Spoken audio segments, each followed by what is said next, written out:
Bapak kami, teman-teman prodiakon yang lain pasti keluar untuk mencuci tangan. Disitulah kita bergabung sama mereka untuk masuk. Jadi tidak ada kesan perhatian yang lain, yang lain.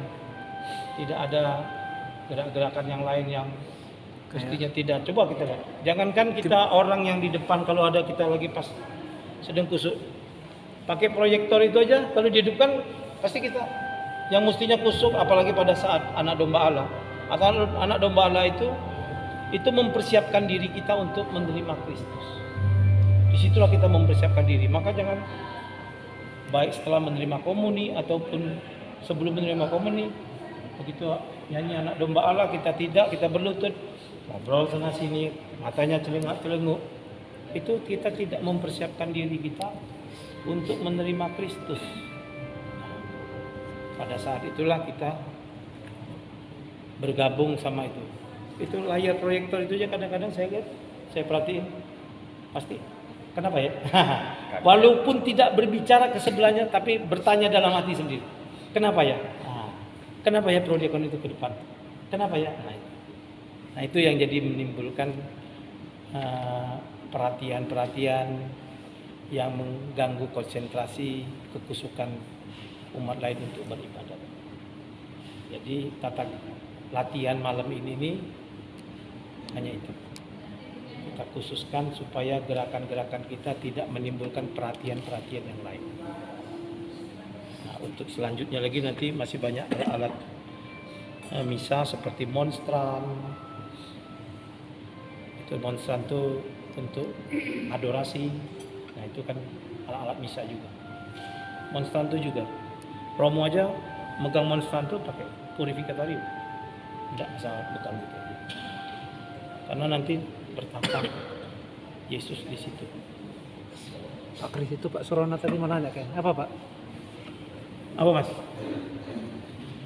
Pak, kalau yang dijelaskan karena di kita sini kan minum informasi juga kan. Jadi pada waktu misa itu, waktu konsentrasi itu ada umatnya yang sibuk di luar ngomong anaknya kayak gitu kan, nggak ngikuti waktu konsentrasi itu. Tiba-tiba waktu mau dibagikan hostia itu dia masuk ikut ngantri. Oh tidak masalah, karena itu kan mungkin karena dia sedang mengasuh, ada anak kecil, ya itu tidak menjadi penghalang dia.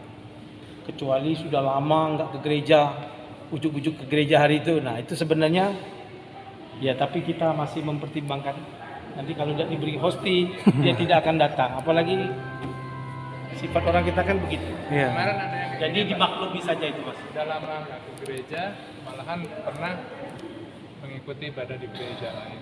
Hah? Mengikuti ibadah di gereja lain. Di Wah luar itu Katolik. ya harus dipertanyakan itu. Gereja Ya lain minimal tidak menegur secara langsung, tapi dengan sindiran ya dengan perkataan yang halus lah. Kok kenapa kamu ke gereja yang lain atau gimana? Betul, baik-baik nanti yang lah, Pak. memberikan nasihatnya langsung di prodiakon atau di konsultasi. Boleh prodiakon sebenarnya.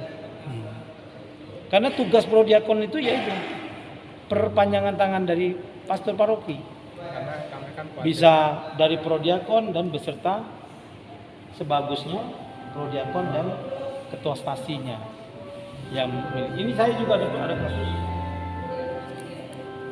satu keluarga, anak-anaknya tidak sekolah di sekolah Katolik. Kalau sekolah negeri mungkin masih disuruh sama guru negerinya untuk belajar agama di gereja.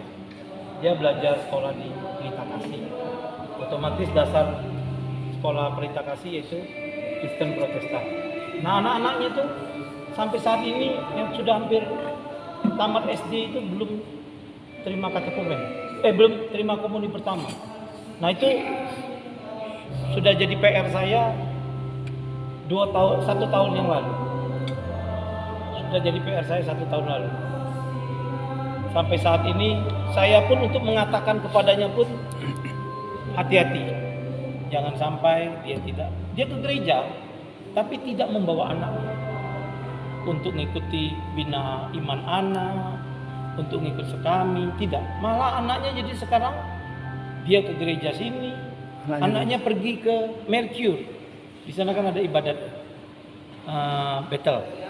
Karena mungkin di sana tempatnya bagus, hotel. Jadi ya karena ngikuti teman-temannya. Maka saya juga kemarin sudah berbicara sudah dengan pihak keluarganya, apakah saya boleh untuk berbicara kepada yang bersangkutan, dan pihak keluarganya menyanggupi untuk menemani saya. Jadi jangan kita sendiri, sebaiknya kita mengajak yang berkepentingan seperti ketua lingkungan, kalau ada saudara-saudaranya yang Katolik dikasih pengertian. Itu sudah PR, itu menjadi PR kita sebagai prodiakon. Pak, minimal umur terima anak itu terima hosti minimal berapa? Oh itu komuni pertama. Komuni pertama itu di kelas 5 Pak Edi ya? Kelas 5 minimal ya? Iya. Kelas 5 itu sudah boleh terima. Boleh. 11 tahun. 11 tahun. Jadi setelah terima komuni, dia bisa langsung untuk krisma. Jadi otomatis. Krisma SMP. Tapi kalau yang katekumen dewasa sudah langsung otomatis terima komuni, dibaptis langsung terima komuni. Kalau ada krisma bisa langsung ikuti krisma. Tapi kebanyakan yang dewasa apalagi SMP, yang Pak, sudah boleh tua-tua krisma. itu tidak krisma lagi. Itu persoalannya nanti pada saat pernikahan. Itu ada pertanyaan yang lain? Cukup mengerti? Oh, satu lagi. Ada. Nah, itu panduan. Buku panduan ibadat itu yang seperti sering diposting sama Pak Prapto. Iya. Itu ada di toko paroki. Bilang aja sama Mak Cun aneka ibadat Kristiani atau buku hitam. Mak Cun sudah tahu. Boleh dibeli di situ. Saya juga waktu itu beli juga di Canisius. Nanti kita juga belajar bagaimana merawat jenazah, memandikan jenazah, ibadat arwah, pemakaman, itu boleh nanti. Setelah itu juga ada kita waktu ditugaskan juga prodiakon untuk mengantar komuni bagi orang sakit. Saya lupa bawa itu rumusan ibadat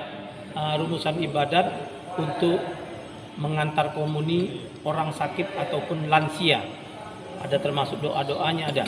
Saya ada kemarin, tapi saya cari-cari, saya lupa bawa. Saya cuma hanya bawa ini rangkuman dari Romo aja. Hah? Ya, sesi berikutnya maksud saya itu. Itu untuk sesi berikutnya. Nah, saya harapkan lebih banyak lagi yang datang. Ya. Juga itu satu juga Pak Edi. Kalau rasanya minggu ini tidak akan mungkin ada pembekalan dari luar. Karena saya lihat tanggal 25 itu hari Minggu. 25 Sabtu, 26 Minggu. 27 Senin. 28 itu Romo sudah ke Bandung semuanya. Kayaknya minggu ini tidak ada.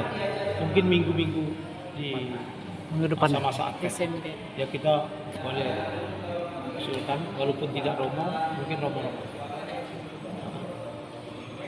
Jadi harapkan kita semua sudah mengerti, boleh disampaikan kepada teman-temannya. Saya rasa dari semua lingkungan yang ada ini pasti mempunyai teman-teman prodiakonnya dalam satu lingkungan. Tolong di share baik secara ngobrol-ngobrol bahwa gerakan perarakan kita yang sebelah kiri, sebelah kanan. Tadi juga saya sudah ngomong sama rektor. Rektor juga kadang-kadang hanya mengumpul sebelah sini, taunya tempat rektor sini, tempat prodiakon sini. Yang dulu-dulunya kan seperti itu. Waktu masih Romo Kamto begitu. Lektor sebelah sini, sebelah kanan, prodiakon sebelah kiri. Karena ruangan yang kita pakai cukup ini. Dan itu belum dijadikan tempat misa, masih lapangan badminton. Jadi kan tempatnya sempit, mungkin bisa ya. Ini sudah harus sampai situ, jadi cukup lebar, cukup banyak prodiakon. Kalau dulu hanya 3. Kalau sekarang hari Sabtu 3 prodiakon, hari Minggu pagi 7 prodiakon, Minggu sore. sorenya 4 prodiakon, beserta Romo 5. Kalau Sabtu beserta Romo 4. 4 itu satu prodiakon di sebelah kiri, satu sebelah kiri, satu sebelah kanan, satu di balkon. Kalau hari Sabtu karena di samping tidak dibuka. Kalau hari Minggu maka dibuka. Nah sekarang hari Minggu pun di samping hampir menempati 4 baris. Iya, iya. Jadi cukup banyak pertumbuhannya mungkin ya. Apalagi kalau hari Minggu pagi pas anak-anaknya yang komuni pertama, karisma itu sampai Selasa. Bisa sampai 10 prodiakon dipakai. Nanti pada saat Natal itu 11 prodiakon. Karena kita mempunyai 11 sibori. Maka 11 prodiakon dipakai. Banyak. 11 orang ya. 11 orang prodiakon. Sama Romo 12. 12. Jadi ada 12 sibori. Gitu. Itu pada saat Natal. Natal perayaan Hari Raya Besar. Ada pertanyaan lagi?